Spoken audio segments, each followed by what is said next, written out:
It's a winter wonderland. So we basically live in the mountains in the north, so snow's inevitable, and we've got quite a bit of it. So the problem is that we kind of live out in the middle of nowhere, so often when the snow falls, our power goes out. And it usually takes a while for them to fix it back up. So generally speaking, that's an inconvenience, especially since we don't really have cell service out here either, so we're kind of cut off. So we can't even call the power company and let them know.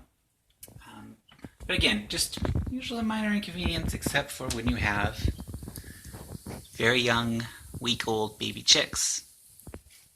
This is a problem, because they need to stay warm, but the heat lamp doesn't work very well without power.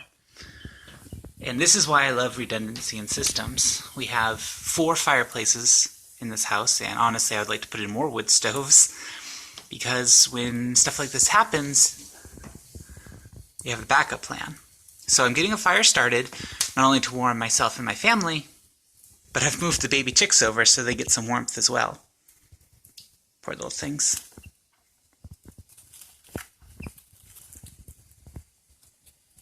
They're all huddled up.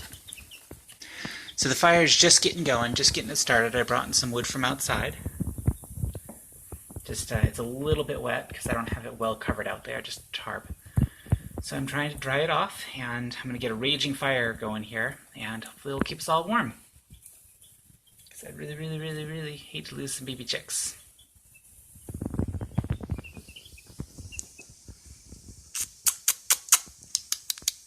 EPPs.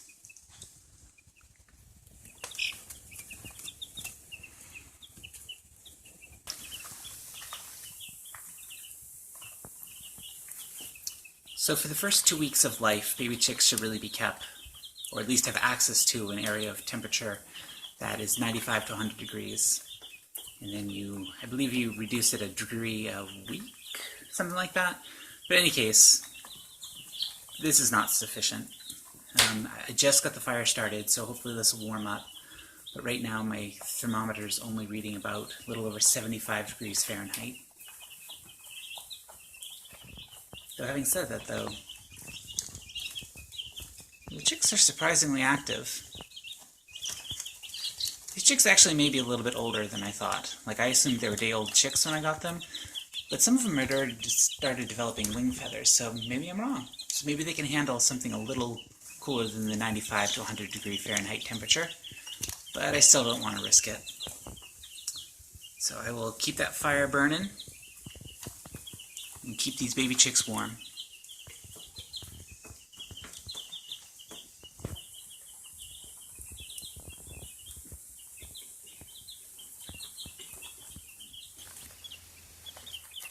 So while I'm talking about the baby chicks, I just want to give you a quick update. So we've done really well at snuggling these chicks. They're nowhere near as frightful as some of the is my previous batch. We literally snuggle them. We take them out of the brooder and hold them in our lap while we're hanging out, and just generally treating them like pets. And they're a lot friendlier. They're not as jumpy, not as flighty, and they love these mealworms, these dehydrated mealworms. And we come, and I basically give them little snacks, little treats every single day, because I want them to associate me with good stuff, and yumminess, and joy, and happiness.